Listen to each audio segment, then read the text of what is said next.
அஸ்ஸலாமு அலைக்கும் வரஹ்மத்துல்லாஹி வபரகாத்துஹு. உங்கள் அனைவர் மீதும் சாந்தியும் சமாதானமும் என்றென்றும் உண்டாவதாக என்ற பிரார்த்தனையோடு வசந்தம் டிவி வழங்கும் ரமலான் வசந்தம் விசேட இஃப்தார் முஸ்லிம் நிகழ்ச்சியில் மீண்டும் ஒரு முறை உங்கள் அனைவரையும் சந்திப்பதில் மகிழ்ச்சி அடைகிறேன். புகழ் அனைத்தும் அல்லாஹுக்கே, அல்ஹம்துலில்லாஹ். இன்றும் கூட மிக முக்கியமான ஒரு தலைப்பிலே கலந்துரையாடுவதற்கு நாங்கள் தயாராக இருக்கின்றோம். இன்னும் ஓரிரு நாட்களே எஞ்சி இருக்கின்றது. எனவே காத்திரமான தலைப்புகளிலே நாங்கள் பேசியாக வேண்டும். அந்த வகையிலே அண்மைய நாட்களாக அதிகமாக பேசப்படக்கூடிய வக்ஃபுடைய சொத்துக்கள் சம்பந்தமாக, வக்ஃபுடைய சொத்துக்கள் சூறையாடப்படுகின்றன, வக்ஃபுடைய சொத்துக்கள் பாதுகாப்பில்லாமல் இருக்கின்றன என்ற விடயங்கள் அண்மைய நாட்களாக சமூக வலைத்தளங்களிலே பிரதான ஊடகங்களிலே பேசப்பட்டு கொண்டிருக்கின்றது. எனவே இன்றைய நிகழ்ச்சியிலே நாங்கள் இலங்கை வக்ஃபு சட்டமும் எதிர்பார்க்கப்படும் திருத்தங்களும் என்ற தலைப்பிலே கலந்துரையாடுவதற்கு தயாராக இருக்கின்றோம். உண்மையிலே வக்ஃபுடைய சட்டங்களிலே திருத்தங்கள் வந்தால் வக்ஃபுடைய சொத்துக்களை சூறையாடுபவர்களுக்கு மிக மோசமான விளைவுகள் வரும். வக்ஃபுடைய சட்டங்கள் சரியான முறையில் இறுக்கமாக இல்லாத காரணத்தினாலோ என்னவோ அதிகமானவர்கள் வக்ஃபுடைய சொத்துக்களிலே கை வைக்கின்றார்கள் என்று எண்ண தோன்றுகின்றது. எனவே இன்றைய நிகழ்ச்சியிலே நாங்கள் இலங்கை வக்ஃபு சட்டமும் எதிர்பார்க்கப்படும் திருத்தங்களும் என்ற தலைப்பிலே மிக முக்கியமான பொருத்தமான ஒரு ஆலிமோடு கலந்துரையாடுவதற்கு நாங்கள் தயாராக இருக்கின்றோம். அந்த வகையில் இன்றைய நிகழ்ச்சிக்காக வேண்டி உங்கள் அனைவருக்கும் ரொம்பவே பரிச்சயமான இலங்கையில் இருக்கக்கூடிய பிரபல சமூக செயற்பாட்டாளர் அஷேக் டி ஹைதர் அலி அவர்களை நாங்கள் அழைத்திருக்கின்றோம். நிகழ்ச்சிக்குள் அவர்களை சலாம் கூறி அன்போடு வரவேற்றுக் கொள்கிறேன். அஸ்ஸலாமு அலைக்கும் வரஹ்மத்துல்லாஹி வபரகாத்துஹு. வலைக்கும் ஸலாம் வரஹ்மத்துல்லாஹி வபரகாத்துஹு. எங்களுடைய இறுதி நிகழ்ச்சி உலமாக்களை நாங்கள் கண்ணியப்படுத்த வேண்டும் என்ற நிகழ்ச்சியை இன்றளவிலும் மக்கள் மெச்சி பாராட்டி பேசுகின்றார்கள். இதுவும் ஒரு காத்திரமான தலைப்பு. அந்த வகையிலே வக்ஃபு என்றால் என்ன? ஜஸாக்குமுல்லாஹ் ஹைரன். சகோதரர் ஹாஃபிஸ் அப்துர் ரஹ்மான். நஹ்மதுஹு வ நுஸல்லி அலா ரசூலிஹில் கரீம். அம்மா பாத். அன்பார்ந்த நேயர்களே, சகோதரிகளே, சகோதரர்களே, காலத்துக்கு காலம் செய்த கோலம் என்பது போல எங்களுக்கு ஒவ்வொரு தலைப்பை இந்த காலம்தான் தந்து கொண்டிருக்கிறது. ஆனால் எல்லா காலமும் எப்பொழுதும் பேசப்பட வேண்டிய பல தலைப்புகள் நாங்கள் காலத்துக்கு காலம் மாறி மாறி பேசி கொண்டிருக்கிறோம். அப்படியாவது பேசக்கூடிய சந்தர்ப்பத்தை இறைவன் எங்களுக்கு தந்திருக்கிறான். நீங்கள் கேட்ட கேள்வி வக்ஃப் என்றால் என்ன? இதற்கான வரைவிலக்கணத்தை சொல்லக்கூடிய உலமாக்கள் சொல்கிறார்கள், ஹப்சு மாலின் யும்கினுல் இன்திஃபாஉ பிஹி மா பகாய் ஐனிஹி. அதாவது ஒரு பொருளை தடுத்து வைப்பது, ஒன்றுக்காக வேண்டி கொடுப்பது, அது எஞ்சியிருக்கின்ற நிலையில் அதை கொண்டு மக்கள் பிரயோசனம் அடைவார்கள். அதை நாங்கள் ஒன்றுமே செய்ய முடியாது, கியாமத் நாள் வரைக்கும் அப்படியே எஞ்சி இருக்கும். ஆனால் அதனூடாக மக்கள் பிரயோசனம் அடைவார்கள். அப்படிப்பட்ட சதகாவோ தர்மமாகவோ செய்யப்பட்ட அந்த இடத்துக்கு, அந்த பொருளுக்கு தான் வக்ஃப் என்று பொதுவாக இஸ்லாத்திலே சொல்லப்படுகிறது. இதனை உலமாக்கள் மிக தெளிவாக சொல்கிறார்கள். மீண்டும் ஒரு முறை ஞாபகப்படுத்துகிறேன். ஒரு பொருளை, ஒரு இடத்தை, ஒரு சொத்தை ஒருவர் அன்பளிப்பாக கொடுக்கிறார், அல்லாஹ்வுடைய பாதையிலே தடுத்து வைக்கிறார், சதகாவாக கொடுக்கிறார், நாங்கள் வக்ஃப் செய்கிறோம் என்று சொல்கிறோம். அது எப்பொழுதும் எஞ்சி இருக்க வேண்டும். அதனை பாவித்து அல்லது விற்று அல்லது அப்படி செய்து இப்படி செய்து ஒன்றுமே செய்ய முடியாது. அப்படியே இருக்க வேண்டும். அந்த சொத்தின் மூலமாக மக்கள் பிரயோசனம் அடைய வேண்டும். அதற்குத்தான் வக்ஃப் என்று சொல்லப்படும். நிச்சயமாக வக்ஃபுடைய வரைவிலக்கணம் இப்போது புரிந்திருக்கும். எங்களுடைய அப்பா வக்ஃப் செய்தது, எங்களுடைய பாட்டன் வக்ஃப் செய்தது, இன்று அது எனக்கு சொந்தம் என்று யாருக்கும் உரிமை கொண்டாட முடியாது. அது அப்படியே மக்களுக்கு பிரயோசனம் அளிக்கக்கூடியதாக கியாமத்துடைய நாள் வரையில் இருக்க வேண்டும். அதுதான் வக்ஃபு. சஹாபாக்களுடைய வக்ஃபுகள் எப்படி அமைந்தது? நிறைய சொல்லலாம். நேரம் சுருக்கமாக இருப்பதனால் அதனை சுருக்கமாக ஒரு சம்பவத்தை நான் சொல்கின்றேன். அதாவது அல்லாஹு தாலா திருக்குர்ஆன் வசனம் ஒன்றை இறக்கி வைக்கிறான். லன் தனாலுல் பிர்ர ஹத்தா துன்ஃபிகு மிம்மா துஹிப்பூன். நீங்கள் விரும்புகின்ற பொருட்களிலிருந்து நீங்கள் அதனை செலவு செய்யும் வரைக்கும், உங்களுக்கு எது மிக விருப்பமாக இருக்கிறதோ அதனை நீங்கள் செலவு செய்யும் வரைக்கும் உங்களுக்கு பூரணமான நன்மை உங்களுக்கு பெற்றுக்கொள்ள முடியாது. உங்களுக்கு விருப்பமானதை கொடுங்கள் என்ற திருவசனம் இறங்கிய பொழுது அபூ தல்ஹா ரலியல்லாஹு அன்ஹு அவர்கள் இந்த வசனத்தை கேட்கிறார்கள். இந்த வசனத்தை கேட்டவுடனே ஓடோடி வந்து ரசூலுல்லாஹி ஸல்லல்லாஹு அலைஹி வஸல்லம் அவர்களிடத்திலே சொல்கிறார்கள், அதாவது லன் தனாலுல் பிர்ர ஹத்தா துன்ஃபிகு மிம்மா துஹிப்பூன் என்ற திருக்குர்ஆன் வசனம் இறங்கி இருக்கிறது. வ இன்ன அஹப்ப அம்வாலி இலைய பைருஹா. பைருஹா என்ற தோட்டம் எனக்கு மிக விருப்பமானதாக இருக்கிறது. அதில் ஒரு கிணறு இருக்கிறது. அந்த தண்ணீர் குடிப்பதற்கு மதுரமான நீராக நல்ல டேஸ்டான சுவையான நீராக இருக்கிறது. ஓய்வெடுப்பதற்காக வேண்டி எல்லோரும் அங்கே வருகின்றார்கள், நானும் அங்கே செல்கின்றேன், அது எனக்கு மிக விருப்பமானதாக இருக்கிறது என்று சொல்லிவிட்டு சொல்கிறார்கள், வ இன்னஹா சதகத்துன் லில்லாஹி, நான் அது அல்லாஹுடைய பாதையிலே தர்மமாக வக்ஃப் செய்கிறேன். அர்ஜு பிர்ரஹா வ துஹ்ரஹா இந்தல்லாஹ், நான் அல்லாஹு தஆலாவிடத்தில் அதனுடைய பூர்ணமான நன்மையும் அதனை அல்லாஹு தஆலா கியாமத்தினாலே எனக்கு ஒரு சேமிப்பாகவும் அது இருக்க வேண்டும் என்று நான் விரும்புகிறேன். ஃபதஹா ஹைசு அராக்க, அதாவது நீங்கள் எப்படி நாடுகிறீர்களோ அதனை நீங்கள் வைத்து கொள்ளுங்கள். நீங்கள் இதை என்ன செய்ய வேண்டுமோ நீங்கள் வச்சு கொண்டாலும் சரி, அல்லாஹ் பாதையில் கொடுத்தாலும் சரி, என்ன ஏதோ நீங்கள் வேண்டியது செய்யுங்க என்ற கருத்தை சொன்ன பொழுது ஹதரத் ரசூலுல்லாஹி ஸல்லல்லாஹு அலைஹி வஸல்லம் அவர்கள் சொல்கிறார்கள், பஹின் தாலிக மாலுன் ரிபா, இதுதான் ஷான்னு சொல்லுமே பெஸ்ட்டான வேலை.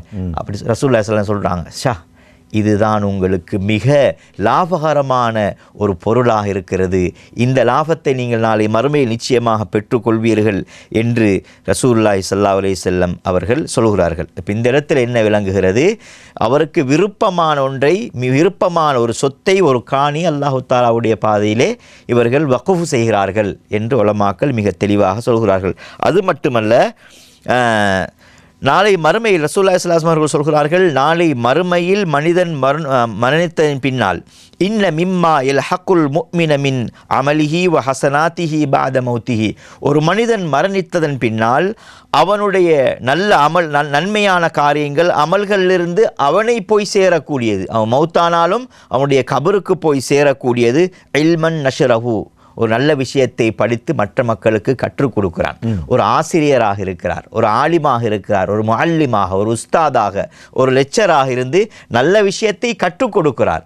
இது அவர் கற்றுக் கொடுத்து அந்த மாணவர் படித்து அவர் இன்னொருவருக்கு கற்றுக் கொடுப்பார், அந்த இன்னொருவருக்கு கற்றுக் கொடுப்பார். இது வாழையடி வாழையாக செல்லும் பொழுதோ இந்த நன்மைகள் எல்லாம் அவருக்கு போய் சேர்ந்து கொண்டே இருக்கும் கபரிலே.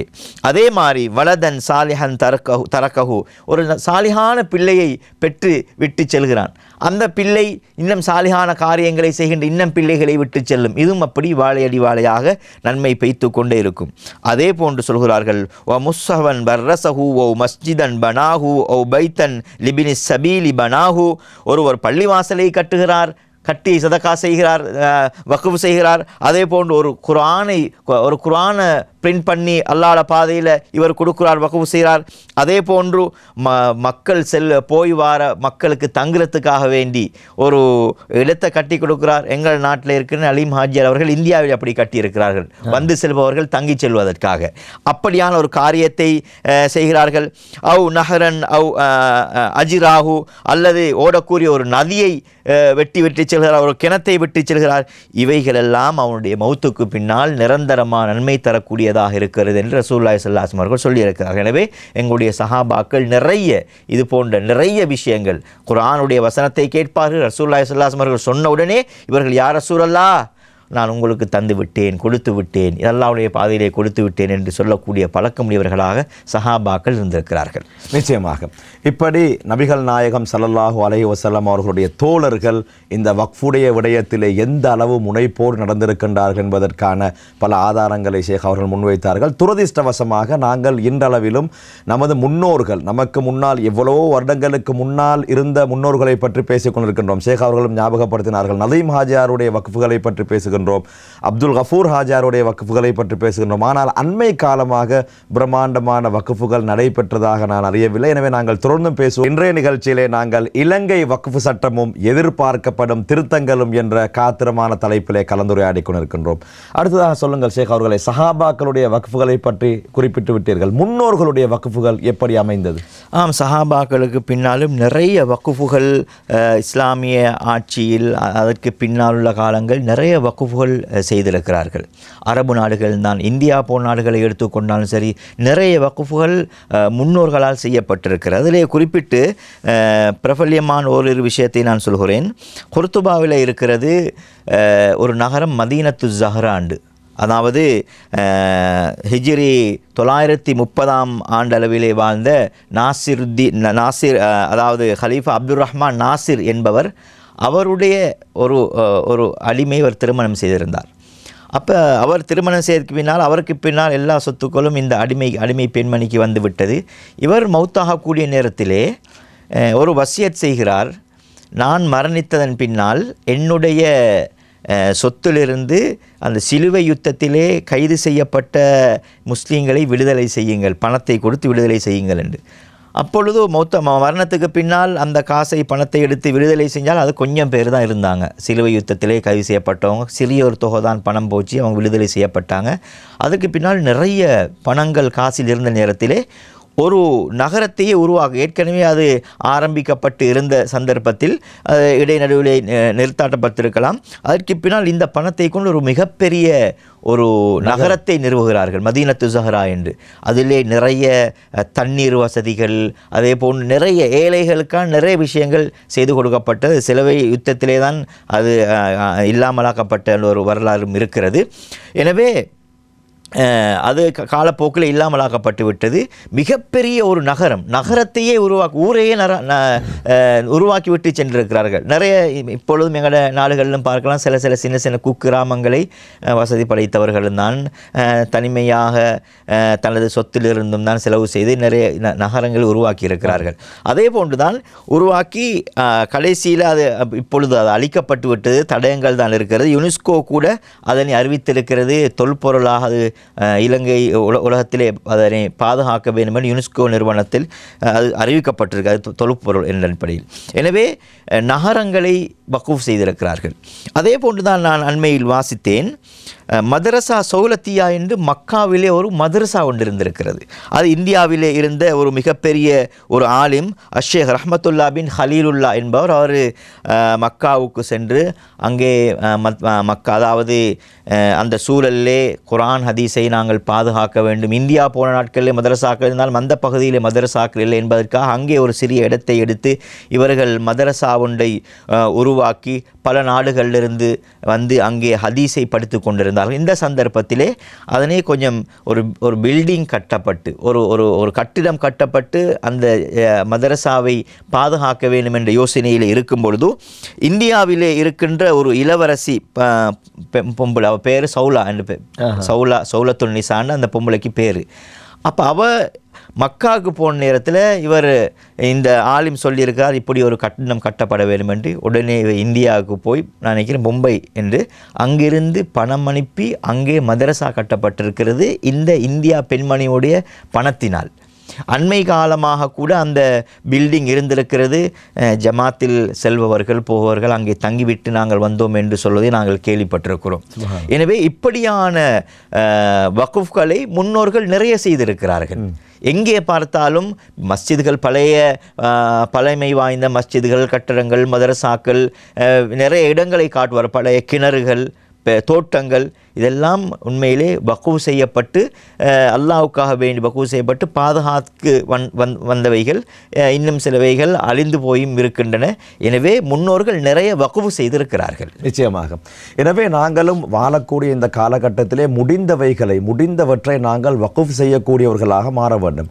அண்மை காலமாக நாங்கள் பார்ப்போமாக இருந்தால், நாங்கள் வாழக்கூடிய இந்த காலகட்டத்திலே அதிகமான தனவந்தர்கள் சதக்கா செய்கிறார்கள், அவர்களால் முடிந்த தான தர்மங்களை செய்கிறார்கள். ஆனால் ஒரு பிரம்மாண்ட வக்ஃபுகள் நடைபெற்றதா என்பது மிகப்பெரிய கேள்வியாகவே இருக்கின்றது. இன்றளவிலும் நாங்கள் நமது முன்னோர்களுடைய வக்ஃபுகளை பற்றி பேசிக்கொண்டிருக்கின்றோமே தவிர, சமகாலத்திலே வாழக்கூடிய யாராவது இன்றளவிலும் அந்த போதை கடுமையான முஸ்லிம்களுக்காக வேண்டி அவர்களை புனர்வாழ்வு அளிப்பதற்கான ஒரு நிலையம் இல்லாமல் இருக்கின்றது. அப்படியான தேவைகள் சமூகத்திலே இருக்கின்றது. ஆனால் ஒரு பிரம்மாண்டமான வக்ஃபுகள் நடைபெறுகின்றதா என்று கேட்டால் நிச்சயமாக இல்லை என்றே சொல்ல வேண்டும். அந்த வகையிலே நாங்கள் அடுத்ததாக ஷேக் அவர்களே, நமது நாட்டிலே இருக்கக்கூடிய நமது முன்னோர்கள் செய்த பிரம்மாண்டமான வக்ஃபுகள் ஏராளமாக இருக்கின்றன.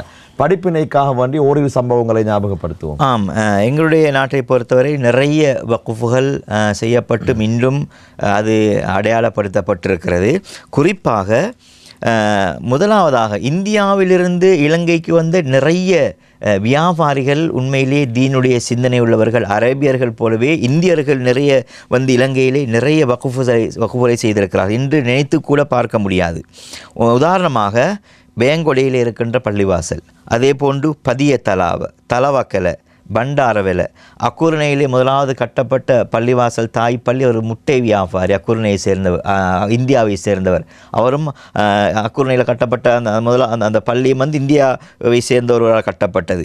அவர் மாவத்து கம்ம, இந்த இடங்களெல்லாம் எங்களுக்கு நினைத்து பார்க்க முடியாது இந்த ஒரு பள்ளிவாசல் கட்டுவதற்கு என்று அவர்கள் செய்துவிட்டு சென்ற அந்த வகுஃப் இன்றும் எங்களுக்கு பிரயோசனமாக இருக்கிறது. அதே போன்று கொழும்பிலே இருக்கின்ற உம்மிச்சி பள்ளிவாசல், அதே போன்று கொம்பனி தருவிலே இருக்கின்ற தோலமத்தோட்டம் பள்ளிவாசல், அதே போன்று எங்கள் சம்மங்கோட்டை பள்ளிவாசல், பதுல்லை போன்ற நகரங்களில் இருக்கின்ற பிரமாணமான பள்ளிவாசல் எல்லாமே இந்தியாவிலிருந்து இலங்கைக்கு வியாபார நோக்கத்துக்காக வந்து இங்கே இருக்கும் பொழுதோ அவர்கள் காசு கொடுத்து காணி வாங்கி பள்ளிவாசல்களை கட்டி வக்குஃப் செய்துவிட்டு சென்ற பள்ளிவாசல்கள் தான் இந்த பள்ளிவாசல். அதே போன்று தான் நாங்கள் புத்தளத்தை எடுத்துக்கொண்டால் புத்தளத்திலே காசிமியா மதரசா அமைந்திருக்கிறது. சுமார் 200 ஏக்கர் பரப்பளவிலே காசிமியா மதரசா அமைந்திருக்கிறது. அதனை ESM காசிம் ஹாஜியார் அவர்கள் வகுப்பு செய்திருக்கிறார்கள். மாஷா அல்லாஹ், எத்தனை ஆலிம்கள், எத்தனை உலமாக்கள், அல்லாஹ் காலர் ரசூல், அல்லாஹுடைய அந்த திருக்குர்ஆன் வசனங்கள் அந்த இடத்திலே ஓதப்படும் பொழுதெல்லாம் அவருடைய கபருக்கு எவ்வளவு போய் சேரும், எவ்வளவு பிரமாண்டமான வகுஃப்.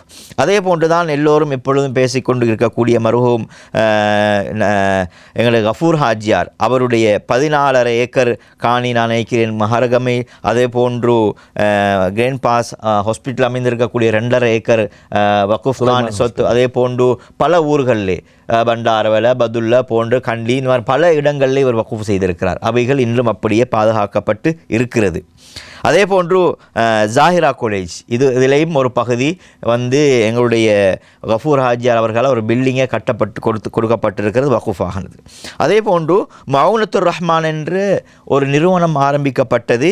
உலமாக்கள் பள்ளிவாசல்லே மதரசாக்களில் ஓதி கொடுக்கின்ற, குறிப்பாக குர்ஆன் மதரசால் ஓதி கொடுக்கின்ற உலமாக்களுக்கு மாதாந்த நான் குர்ஆன் மதரசாலை ஓதும் நேரத்தில் கூட கொழும்பிலிருந்து வருவார்கள். மவுனத்துர் ரஹ்மான் நிறுவனத்திலிருந்து நான் நினைக்கிறேன் அந்த நேரத்திலே மாதம் ஒரு 30 ரூபா 40 ரூபா நான் சின்ன காலத்தில் இருக்கும் பொழுது ஒரு கொடுப்பனவாக கொடுப்பார்கள் அவரிடத்தில் பதிவு செய்த மதரசாக்கள். அதனை வந்து ELM இப்ராஹிம் ஹாஜியார் அவர்கள் தான் அதனை உருவாக்கிவிட்டு சென்றார்கள். அதே போன்று கொழும்பில் இருக்கின்ற முஸ்லிம் லேடிஸ் காலேஜ், மியூசியம் போன்றவைகள் சார் ராசிக் ஃபரீத் அவர்களால் வக்ஃப் செய்யப்பட்டது. அதே போன்று ஸ்காலர்ஷிப் ஃபண்ட் ஒன்றை மாணவர்களுக்காக உருவாக்கி இருக்கிறார்கள் AMA அசீஸ் அவர்கள் மர்ஹூம்.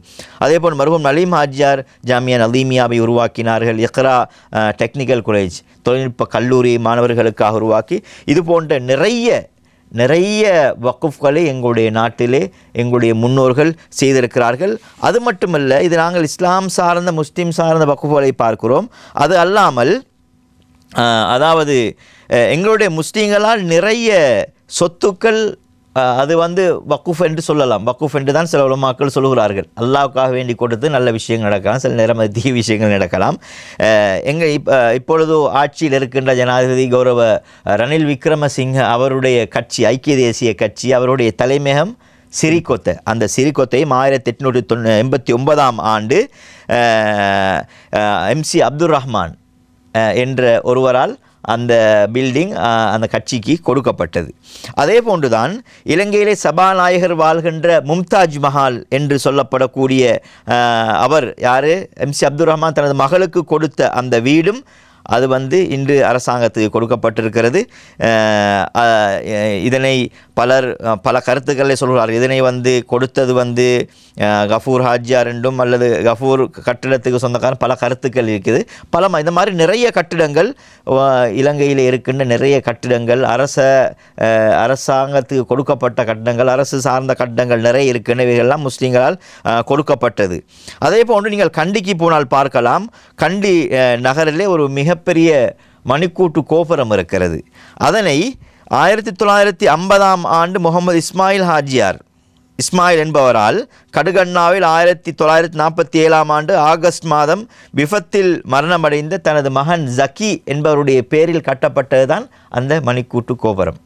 அதுவும் ஒரு வக்குஃபாக இருக்கிறது. இது போன்ற நிறைய விஷயங்களை எங்களுடைய முன்னோர்கள் எங்களுடைய நாட்டில் இருந்தவர்கள் செய்திருக்கிறார்கள். அண்மை காலமாக நீங்கள் சொன்னது போன்று வக்குஃப் எனும் பொழுது பள்ளியை தான் யோசிக்கிறார்கள். உண்மையிலே அதை நாங்களும் அதை விட்டு யோசிக்கிறோம். நிறைய பள்ளிகளை சொந்த செலவிலே நிறைய இலங்கையிலே சேர்ந்தவர்கள் தற்காலத்தில் கூட நிறைய நல்ல மனிதர்கள் தனது சொந்த பணத்தினாலே நிறைய கட்டியிருக்கிறார்கள். அல்ஹம்துலில்லாஹ். அபு வஸ்தலாவில் எங்களுடைய ஒரு நான் பேர் சொல்ல விருப்பப்படவில்லை, ஒரு பிரமாண்டமான ஒரு தனிய பள்ளி ஒருத்தர் கட்டியிருக்கிறார். இந்த மாதிரி நிறைய ஈஸ்டர்னில் கூட அண்மையில் நான் சென்ற மாதம் பார்த்தேன், ஒரு பிரமாண்டமான அழகான ஒரு பள்ளியை தனிய ஒரு சொந்த செலவிலே கட்டியிருக்கிறார். இந்த மாதிரி நிறைய வக்குஃப்களை தற்பொழுது செய்து கொண்டிருக்கிறார்கள், பள்ளிவாசல்களை மாத்திரம் மையமாக கொண்டு. அது இல்லாமல் நிறைய இன்னும் வக்குஃப் விஷயங்களை வக்குஃப்களை செய்யலாம். இப்படி நமது முன்னோர்கள் இந்த நாட்டுக்கு ஏராளமான வகுப்புகளை செய்திருக்கின்றார்கள். அவர்கள் முஸ்லிம்களுடைய எதிர்காலத்தை மையமாக கொண்டு முஸ்லிம்கள் எதிர்காலத்திலே கண்ணியமாக வாழ வேண்டும், கௌரவமாக வாழ வேண்டும், பயனடைய வேண்டும் என்பதற்காக வேண்டி பல நிறுவனங்களை வகுப் செய்திருப்பதாக ஷேக் அவர்கள் சொல்லியிருக்கின்றார்கள். அல்லாஹ் அவர்களுக்கு பூர்த்தியான கூலிகளை வழங்க வேண்டும் என்ற பிரார்த்தனையோடு இன்றைய நிகழ்ச்சியிலே நாங்கள் இலங்கை வகுப்பு சட்டமும் எதிர்பார்க்கப்படும் திருத்தங்களும் என்ற தலைப்பிலே கலந்துரையாடி கொண்டிருக்கின்றோம். அந்த வகையிலே முதலாவது பகுதியை நாங்கள் பேசிவிட்டோம். அடுத்த பகுதிக்கு செல்வோம். அடுத்ததாக சொல்லுங்கள், இலங்கை நாட்டிலே வகுப்பு சட்டம் எப்போது உருவாக்கப்பட்டது? ஒரு உண்மையான ஒரு தேவையான நல்ல கேள்வி உண்டு. அது மிகப்பெரிய ஒரு பாக்கியம்தான். ஏனென்றால் இந்தியா போன்ற நாடுகள் நாளே ஆரம்ப காலத்தில் உருவாக்கப்பட்டவர்கள் இலங்கையிலும் யோசித்தார்கள், இது இப்படி ஒன்று தேவை என்று. எமது முன்னோர்கள் இது பற்றி பேசி 1956ஆம் ஆண்டு 51ஆம் இலக்க முஸ்லிம் பள்ளிவாசல்கள் மற்றும் அறக்கட்டளைகள் அல்லது வகுப்பு சட்டம் என்ற பெயரில் 1956 உருவாக்கப்பட்டது. அதிலே திருத்தம் செய்ய வேண்டும். அது போதிய அதிகாரங்கள் இல்லை, போதுமான ஷரத்துக்கள் அங்கே இல்லை என்ற அடிப்படையில் 1962ஆம் ஆண்டு 21ஆம் இலக்க முஸ்லிம் பள்ளிவாயல்கள் மற்றும் அறக்கட்டளைகள் அல்லது வகுப்பு சட்டம் என்ற சட்டத்தை திருத்தம் செய்தார்கள். அதற்கு பின்னால் 1982ஆம் ஆண்டு அதிலே திருத்தங்கள் கொண்டு வர வேண்டும் என்று, என்னென்ன திருத்தங்கள் செய்யப்பட வேண்டும் என்று அங்கே ஆலோசனை செய்து அந்த நேரத்தில் உள்ள நல்ல மனிதர்கள் இந்த சட்டத்தை கொண்டு 1982ஆம் ஆண்டு இறுதியாக திருத்தத்தை கொண்டார்கள். ஒவ்வொரு சட்டத்திலையும் சின்ன சின்ன மாற்றங்கள் கொண்டு வந்து திருத்தங்களை செய்திருக்கிறார்கள். ஆனால் இந்த சட்டங்களுக்கு போதிய அதிகாரங்கள் இருக்கிறதா என்றால் அது கேள்விக்குறியாகத்தான் இருக்கிறது. ஏன்னா நிறைய வக்குவு சொத்துக்கள், நீங்களும் அந்த கூட்டத்துக்கு வந்திருந்தீர்கள். நேற்று முந்தின ஒரு இஃப்தாருக்கு போன நேரத்திலே ஒருவர் சொன்னார், ஒரு பெரிய பிரபல்யமான ஒரு பள்ளிவாசலுடைய பேர், அதுக்கு பக்கத்திலே இருக்கிற மிக பிரமாண்டமான சொத்துக்கள் எல்லாம் பள்ளிக்குரியது, அதனை முன்னோர்கள் தவற விட்டு விட்டார்கள், அது பறிபோய்விட்டது என்ற கருத்தை சொன்னார். நிறைய இலங்கையில் இருக்கிற நிறைய பள்ளிவாசல்களுக்கு சொந்தமான கடைகள், கோடிக்கணக்கான பெருமதி மிக்க கடைகள், சொத்துக்கள் எல்லாம் இன்று நாளுக்கு நாள் பறிபோய்கொண்டே இருக்கிறது. எனவே இலங்கையிலே இப்படி உருவாக்கப்பட்டது அல்லாஹ்வுடைய மிகப்பெரிய நியாமத்தாக, அருளாக இருக்கிறது. எனவே இதிலே போதிய அதிகாரங்கள் இல்லாததினால்தான் இன்று அது எங்களை விட்டு நழுவிக்கொண்டு போகிறது என்ற ஒரு விஷயத்தை எங்களுக்கு தெளிவாக பார்க்கலாம். நிச்சயமாக நீங்கள் இந்தியாவிலே இருக்கக்கூடிய வக்ஃப் சட்டத்தை பற்றியும் ஞாபகப்படுத்தினீர்கள். இந்தியாவிலேயும் முஸ்லிம்கள் சிறுபான்மையாக வாழ்ந்தாலும் கூட வக்ஃபுக்கு என்று தனியான சட்டம் இருக்கின்றது. அது பற்றியும் நேர்களோடு பகிர்ந்து கொள்ளுங்கள். ஆம், இந்தியாவை பொறுத்தவரையில் 1958ஆம் ஆண்டு இல்லை மன்னிக்கணும் 1954ஆம் ஆண்டு இலங்கையிலே உருவாக்கப்பட்டு 56ஆம் ஆண்டு, அந்த 2 வருஷங்களுக்கு பின்னால் 1954ஆம் ஆண்டு தான் வக்ஃபு வாரியம் என்று ஒன்று உருவாக்கப்பட்டது.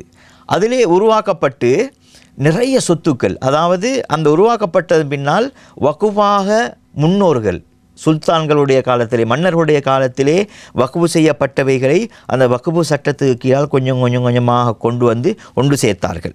ஒன்று சேர்த்து 2019ஆம் ஆண்டின் கணக்கிப்படி 7452 நிறுவனங்கள், அந்த நிறுவனங்களுக்கு கீழால் 53,834 சொத்துக்கள், அசையா சொத்துக்கள் இப்பொழுது அந்த வக்ஃபு சட்டத்துக்கு கீழால் இருக்கிறது, வக்ஃபு செய்யப்பட்ட சொத்துக்களாக இருக்கிறது.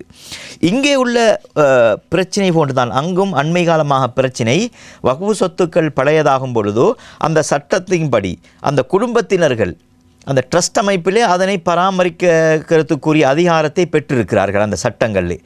அந்த அடிப்படையில் ஒரு 100 வருடம் 200 வருடங்கள் போகும் பொழுதோ அல்லது காலப்போக்கிலே அந்த குடும்பத்தில் உள்ளவர்கள் இது அப்பண்ட சொத்து, ஆப்பாட சொத்து, பெரியப்பாட சொத்து என்று தனது சொத்துக்களாக உரிமை கொண்டாட முயற்சி செய்து கொண்டு இருந்த நேரத்தில் நான் நினைக்கிறேன் 2019ஆம் ஆண்டு தான் அந்த தேர்தல் நடந்தது. ஏன்னா முதலமைச்சர் தேர்தல் நடந்த நேரத்திலே மன்மோகன் சிங்கனுடைய கட்சி சோனியா காந்தி தான் கட்சிக்கு பொறுப்பாக இருந்து ராகுல் காந்தியை போட்டியிட வைத்து அவர் நான் நினைக்கிறேன் தோற்று போனார். இப்போ உள்ள கட்சிக்கு எதிர்கட்சி. அவர்கள் என்ன செய்தார்கள், அவர்களுடைய தேர்தல் விஞ்ஞாபனத்திலே சில விஷயங்களை போட்டார்கள். நாங்கள் ஆட்சிக்கு வந்தால் எல்லா மாநிலங்களுக்கும் 2014ஆம் ஆண்டுக்குள் வக்ஃப் வாரியங்கள் கட்டமைப்படுத்தப்பட வேண்டும். அதாவது அது பழையது, அவருடைய பழைய வக்ஃப் சட்ட வக்ஃப் மன்னிக்க வேண்டும். அவர் தேர்தல் விஞ்ஞாபனத்திலே இவர்கள் இந்த வக்ஃப் சட்ட சில விஷயங்களை போட்டார். நான் என்ன சொல்லவர்கள் என்றால், இது ஒரு பேச்சு பொருளாக அவர்களுக்கு மத்தியிலே இருந்திருக்கிறது. வக்ஃப் சொத்துக்கள் சூறையாடப்படுகின்றன, இல்லாமல் போகிறது, நிறைய சொத்துக்கள் இல்லாமல் போகிறது என்று முஸ்லீம்கள் மத்தியிலே பேச்சு பொருளாக மாறிய பொழுது அவர்களுடைய தேர்தல் விஞ்ஞாபனத்திலே குறுகிய காலத்துக்குள் நாங்கள் வக்ஃப் சட்டத்தை நாங்கள் அதாவது சீரமைப்போம். அது மட்டுமல்ல, வக்ஃப் சொத்துக்களை சட்டவிரோதமாக ஆக்கிரமித்திருக்கும் எவருக்கும் 2 ஆண்டுகள் வரை சிறை தண்டனை விதிக்கப்படும். வக்ஃப் சொத்தை எடுத்தால் 2 வருஷங்கள் நாங்கள் சிறை தண்டனை வழங்குவோம். அதே போன்று வக்ஃப் சொத்துக்கள் தவறாக பயன்படுத்துவதை தடுக்க தவறிய சொத்துக்கள் தவறாக பயன்படுத்தப்படுவதை தடுப்பதற்காக இப்படி செய்தவர்களுக்கு 15,000 மன்னிக்க வேண்டும் 1.5 லட்சம் ரூபாய் தண்டப்பணம் விதிக்கப்படும் என்றால் சில விஞ்ஞானத்தில் எழுதினார்கள். இவைகளெல்லாம் நாங்கள் செய்வோம் என்று. அப்படி பார்க்கும் பொழுது இந்தியாவில் கூட இந்த பிரச்சனைகள் ஏற்பட்டு தொடராக பேச வந்த இந்த நேரத்திலே ஒரு பெரிய சிக்கலாக அவர்களுக்கு இருந்தது. அப்போ அண்மை காலமாக நான் 2019ஆம் ஆண்டு என்ன செய்கிறார், இந்த ஆட்சி அமைக்கப்பட்ட பொழுது அங்கே இந்து சமய அறநிலைத்துறை அமைச்சர் சேகர் பாபு என்பவர், அவர் அந்த இந்து சமயத்துக்கு பொறுப்பாக அமைச்சராக நியமிக்கப்பட்ட பொழுது அவர் என்ன செய்கிறார், கோவில்களுக்கு சொந்தமான நிலங்கள் தனியார் வசம் ஆக்கிரமிக்கப்பட்டு கொஞ்சம் கொஞ்சமாக எடுக்கிறாங்க, கோவிலுக்கு மக்கள் கொடுக்குறாங்க. இதை வாழையடி வாழையாக போகும்பொழுது கொஞ்ச நாள் இது அப்பம் கொடுத்தது, அம்மா கொடுத்தது, அக்கா கொடுத்ததுன்னு எடுக்கிறாங்க. இதை தடுக்க வேண்டுவதற்காக அந்த சட்டத்திட்டங்கள் எல்லாம் மறுசீரமைத்து அந்த சொத்துக்களை எல்லாம் கோவில்களுக்கு அந்த அறக்கட்டளைக்கே அந்த மினிஸ்ட்ரிக்கே எடுக்கிறாங்க. எடுக்கும் பொழுது முஸ்லீம்களும் போய் சொல்கிறாங்க, இது எங்களுக்கு மிகப்பெரிய பிரச்சனை, இதுவும் எங்களுக்கு பிரச்சனையாக இருக்கிறது, எனவே எங்களுடைய வக்ஃப் சட்டத்தை நாங்கள் திருத்த வேண்டும் என்று சொல்லி இப்பொழுதற்கு நினைக்கிறேன் மு.க. ஸ்டாலின் போட அவர் உடனடியாக அவருடைய அதிகாரத்தை பயன்படுத்தி யாருக்கும் இதன் பின்னால் வக்ஃப் சொத்தை விற்க கையாள அல்லது அதை வாடகைக்கு விடுறது போன்ற விஷயங்கள் செய்யக்கூடாது என்று ஒரு தடை சட்டத்தை கொண்டு வந்து அதிலே மாற்றங்கள் செய்வதற்கான ஏற்பாடுகளை இப்பொழுது செய்து கொண்டிருக்கிறார்கள். அதே போன்றுதான் எங்களுடைய இலங்கையில் இருக்கின்ற வக்ஃப் சட்டத்தை எடுத்துக்கொண்டாலும், இதனை நான் ஒரு வழக்கறிஞர் அல்ல, சட்டறிஞர் அல்ல, லோயர் அல்ல, இருந்தாலும் நான் கொஞ்சம் தெரிஞ்ச அந்த விஷயத்தை வாசித்ததன் அடிப்படையில் வக்ஃப் சபைக்கு போதிய அதிகாரம் இல்லை என்பது இதனால் தெரிய வருகிறது. எனவே இப்பொழுதுள்ள எங்களுடைய சட்டத்தரணிகள் அமைச்சர்கள் முன் வந்து இதனை திருத்தம் செய்வதற்காக நாங்கள் முன் வர வேண்டும். எப்படி MMNDA இழுபட்டு போகிற மாதிரி அல்லாமல் இதிலே ஒரு பிரச்சனை வருவதற்காக சாத்திய கூறுகள் குறைவாக இருக்கிறது. எனவே இதனை திருத்துவதற்கான விஷயங்கள், அதாவது ஒரு அதிகாரம் உள்ள வக்ஃப் சட்டத்தை நாங்கள் கொண்டு வர வேண்டும். இது அதிகாரமற்ற சட்டமாக இருக்கிறது. ஏனென்றால் நினைக்கிறார்கள் எங்களுடைய பள்ளிவாசலை அல்லது வக்ஃப் சட்டங்களை நாங்கள் இது முழு அதிகாரத்தையும் கொடுத்தால் அது அரசாங்கம் எடுத்துருமோ என்று. இல்லை, அந்த சட்டத்துக்குள்ளே சட்டமாக கொண்டு வர முடியும். இது முஸ்லீம்களுக்குரியது, இது முஸ்லீம்களுக்குரியது என்று சட்டமாக அதை உத்தியோகபூர்வமாக அரசாங்கம் அதிகாரத்தோடு எப்படி கையாள வேண்டும், இதை கையாளப்படுவது அல்லது களவாடப்படுவது இல்லாமல் போவதற்கு இந்த அதிகாரம் தேவை.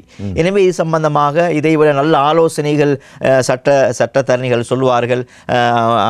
அனுபவம் இல்லை அரசியல்வாதிகள் இருக்கிறார்கள், பாராளுமன்ற உறுப்பினர்கள், அமைச்சர்கள்.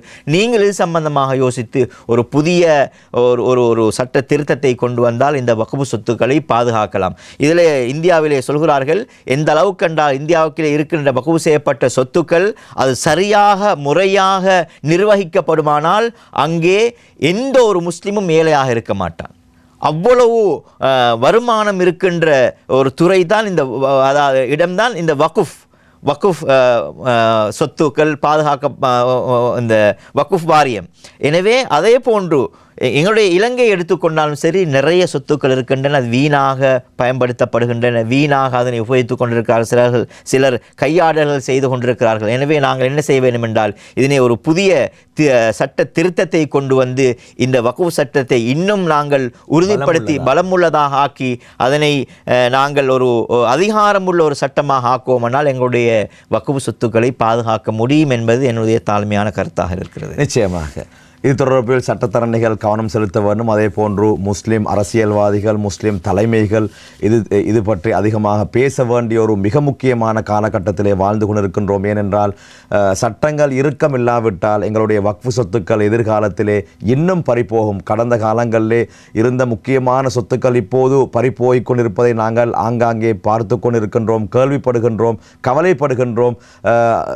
நீதிமன்றங்களுக்கு சென்ற எம்மால் வழக்குகளை தொடர முடியாமல் இருக்கின்றோம். ஏனென்றால் சட்டத்திலே இறுக்கம் இல்லாமல் இருக்கின்றது. எனவே தயவு செய்து எங்களுடைய சட்டத்தரணிகள், எங்களுடைய புத்திஜீவிகள், எங்களுடைய தலைமைகள் முன்வந்து இது விடயத்திலே கவனம் செலுத்த வேண்டும் என்ற தாழ்மையான வேண்டுகோளை விடுத்தவனாக இன்றைய நிகழ்ச்சியிலே நாங்கள் மறுசீரமைக்கப்பட வேண்டிய வக்ஃபுடைய சட்டம் என்ற தலைப்பிலே கலந்துரையாடி கொண்டிருக்கின்றோம். நிகழ்ச்சியின் இறுதி கட்டத்திலே இருக்கின்றோம். அடுத்ததாக சொல்லுங்கள், வக்ஃபுடைய சொத்துக்களை சூறையாடுபவர்களுக்கு, ஆக்கிரமிக்கக்கூடியவர்களுக்கு சொல்லப்பட்ட தண்டனைகளை பற்றி. ஹாஃபிஸ் அப்துல் ரஹ்மான் அவர்களே, மிக முக்கியமான ஒரு கேள்வி, எல்லோரும் தெரிந்து வைத்திருக்க வேண்டிய கேள்வி. இது நாங்கள் வக்குஃப் என்னும்போது சிலதுக்கு சில மதரசாக்கள் மாத்திரம் தான் ஞாபகம் வரும். இது அவர்களுக்கு என்று பார்க்காமல் நாங்கள் எல்லோருக்கும் எடுத்துக்கொள்ள வேண்டும். நிறைய மஸ்ஜிதுகளுக்கு சொந்தமான கடைகள் இன்று அவர்கள் சொந்தமாக்கி கொண்டு, நாங்கள் கூலி கொடுக்குறோம் தானே, எவ்வளவு கூலி? 3500 ரூபாய், 1.5 லட்சம் ரூபாய் கொடுக்க வேண்டியது இப்போ 30 வருஷத்துக்கு முன்னால் நாங்கள் எடுத்தது இன்னும் 3500 ரூபாய் கொடுத்து கொண்டிருக்கிறார்கள். அது ஆஜியார் எங்காவது ஒரு பள்ளியிலே ட்ரஸ்டியாக இருப்பார், பொறுப்பாக இருப்பார். அது மாத்திரமல்ல, 3500 ரூபாய் இவர் பள்ளியை கொடுப்பார், அந்த கடையை தனக்கு கீழே வச்சுக்கொண்டு இவர் 1.5 லட்சம் ரூபா கொடுத்துருப்பார் கூலிக்கு அந்த கடையை. எவ்வளவு பெரிய அநியாயம்! எனவே ரசூலுல்லாஹி ஸல்லல்லாஹு அலைஹி வஸல்லம் அவர்கள் சொன்ன ஹதீஸ்களை பார்ப்பதற்கு முன்னால் அல்லாஹு தஆலா சொல்கிறான் இது பற்றி, வலா தக்குலு அம்பாலக்கும் பைனக்கும் பில் பாத்திலி, சூரா பக்ராவுடைய 188வது வசனம். இது சொல்கிறது, நீங்கள் அநியாயமாக பாத்திலான பொருத்தமில்லாத உங்களுக்கு சொந்தமில்லாத சொத்துக்களை நீங்கள் சாப்பிட வேண்டாம் என்று திருக்குர்ஆன் சொல்கிறது. இன்னும் ரசூலுல்லாஹி ஸல்லல்லாஹு அலைஹி வஸல்லம் அவர்கள் சொல்கிறார்கள், இன்ன ரிஜாலன் யத்தஹவ்வலூன ஃபீ மாலில்லாஹி பிகைரி ஹக்கின் ஃபலஹ்முன்னார் யௌமல் கியாமா. சஹீஹ் புகாரிலே வரக்கூடிய ஹதீஸ். எவர்கள் அல்லாஹுடைய சொத்துக்களை எந்த ஒரு உரிமையும் இல்லாமல் இவர்கள் கையாளுவார்களோ, எடுப்பார்களோ, சாப்பிடுவார்களோ, தன்னகத்தை வைத்து கொள்வார்களோ, ஃபலஹ்முன்னார் யௌமல் கியாமா, நாளை மறுமையிலே அவர்களுக்கு நரகம்தான் இருக்கிறது என்று ரசூலுல்லாஹி ஸல்லல்லாஹு அலைஹி வஸல்லம் சொல்கிறார்கள். சஹீஹுல் புகாரிலே இது பதிவாகி இருக்கிறது. மேலும் திருக்குர்ஆன் சூரத்துன் நிசாவுடைய 10வது வசனம் இப்படி சொல்கிறது, இன்னமா யகுலூன அம்வாலல் யதாமா ظுல்மன் இன்னமா யகுலூன ஃபீ புதூனிஹிம் நாரா வஸயஸ்லௌன ஸஈரா. அனாதைகளுடைய சொத்தை, அனாதைகளுக்காக வேண்டி படிப்பதற்கு, ஓதுவதற்கு அல்லது அவர்களை பராமரிப்பதற்கு விட்டு சென்ற சொத்துக்கள் இருக்கிறதே, இவைகளை எவர்கள் சாப்பிடுகிறார்களோ, இன்னமா யகுலூன ஃபீ புதூனிஹிம் நாரா, அவர்கள் சாப்பிடுவது சோர் அல்ல, அவர்கள் சாப்பிடுவது பான் அல்ல, பருப்பு அல்ல, அவர்கள் சாப்பிடுவது இறைச்சல்ல, அவர்கள் சாப்பிடுவது நெருப்பு. இன்னமா யகுலூன ஃபீ புதூனிஹிம் நாரா, அவர்கள் தனக்குள்ளே நெருப்பை சாப்பிடுகிறார்கள், வயிற்றுக்குள்ளே நெருப்பை வைத்து கொண்டிருக்கிறார்கள். வஸயஸ்லௌன ஸஈரா, அவர்கள் ஸஈர் என்ற நரகத்திலே தள்ளப்படுவார்கள், அவர்கள் நரகத்திலே நுழைவார்கள் என்று திருக்குர்ஆன் சொல்கிறது. அது மாத்திரமல்ல, அனாதைகளுடைய சொத்தை நீங்கள் சாப்பிடாதீர்கள் என்று திருக்குர்ஆன் நிறைய இடங்களிலே சொல்லி கொண்டிருக்கிறது. அது மாத்திரமல்ல, ரசூலுல்லாஹி ஸல்லல்லாஹு அலைஹி வஸல்லம் அவர்கள் சொல்கிறார்கள், குல்லு ஜஸதின், ஒவ்வொரு உடம்பும், நபதத் மின் சுஹ்தின் ஃபன்னார் அவுலாபிஹி, கெட்ட ஹராமான பாத்திலான உணவை கொன்று வளர்க்கப்பட்ட இந்த உடம்பு இருக்கிறதே, இந்த உடம்பு நரகத்துக்கு தகுதியானது தான், அது ஒருபோதும் சொர்க்கத்துக்கு செல்லாது என்று ஸல்லல்லாஹு அலைஹி வஸல்லம் அவர்கள் சொல்கிறார்கள். அது மாத்திரமல்ல, உமர் இப்னுல் கத்தாப் ரலியல்லாஹு அன்ஹு அவர்கள் சொல்கிறார்கள், லம்மா கான யோம ஹைபர், ஹைபருடைய யுத்தம் நடைபெறுகிறது. அந்த நேரத்தில் யுத்தம் நடைபெற்றதன் பின்னால் நபி ஸல்லல்லாஹு அலைஹி வஸல்லம் அவர்கள் ஷஹீதாக்கப்பட்ட மக்களை பார்த்து கொண்டு செல்கிறார்கள். சஹாபாக்கள் சிலரோடு யார் யார் ஷஹீதாக்கப்பட்டிருக்கிறார்கள், ஷஹீதுகளுடைய ஜனாசாக்கள் அங்கே வைக்கப்பட்டிருக்கிறது, ஷஹீதுகள் அதனை பார்த்து கொண்டு செல்லும் பொழுது ஒவ்வொரு சஹாபாக்களும் ஒவ்வொரை பார்த்து சொல்கிறார்கள், ஃபுலானுன் ஷஹீத், ஃபுலானுன் ஷஹீத், பாருங்கள் இன்னொரு ஷஹீத் இருக்கிறாரு, இன்னொரு சொர்க்கவாதி இருக்கிறாரு, இன்னொரு ஷஹீத் இருக்கிறாரு என்று இப்படி சொல்லி கொண்டிருக்கும் பொழுது சஹாபாக்கள் ஒரு ஆளை காட்டி சொல்கிறார்கள், இதோ இன்னொரு ஷஹீத் இருக்கிறார் என்று சந்தோஷமாக சொல்லும் பொழுது ஸல்லல்லாஹு அலைஹி வஸல்லம் அவர்கள் சொல்கிறார்கள், கல்லா, நீங்கள் அவருக்கு அப்படி சொல்லாதீங்க, லைஸ பி ஷஹீதின், அவர் ஷஹீத் இல்லை என்று சொன்ன பொழுது சஹாபாக்களுக்கு சரியான ஆச்சரியம். யுத்தத்திலே கொல்லப்பட்டிருக்கிறார், இரத்தம் மூட்டப்பட்டிருக்கிறது, உயிர் நீத்திருக்கிறார், உயிர் நீத்தவர் நேரடியாக சொர்க்கத்துக்கு செல்லுவார், ஒரு வெட்டப்பட்டு ஒரு துளி இரத்தம் கீழே விழுந்து விட்டால் அது கீழே விழுவதற்கு முன்னால் அவருடைய பாவங்கள் மன்னிக்கப்படுகின்றன என்று ஸல்லல்லாஹு அலைஹி வஸல்லம் அவர்கள் சொல்லியிருக்கிறார்கள். யா ரசூலுல்லாஹ், ஏன் இப்படி சொல்கிறீர்கள், அவர் ஷஹீத் அல்ல என்று கேட்ட பொழுது ரசூலுல்லாஹி ஸல்லல்லாஹு அலைஹி வஸல்லம் அவர்கள் சொல்கிறார்கள், பிஸபபி மாதா யா ரசூலுல்லாஹ், என்ன காரணம் என்று கேட்ட பொழுது, இன்னி ரஐத்துஹு ஃபின்னார், அந்த ஷஹீதாக்கப்பட்ட மனிதனை நான் நரகத்தில் காண்கிறேன்.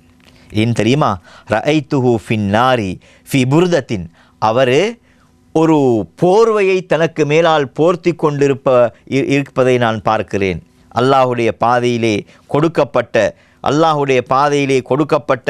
ஒரு போர்வையை இவர் எடுத்துக்கொண்டார், இவருக்காக்கி கொண்டார். அல்லாஹுக்காக வேண்டி கொடுக்கப்பட்டோண்ட இவர் மக்களுக்கு தனக்காக்கி கொண்டார். இவர் ஒரு சில நேரம் ஒரு நிர்வாகியாக இருந்திருப்பார், அல்லது இவர் ஒரு நிர்வாகத்தை செய்திருப்பார்.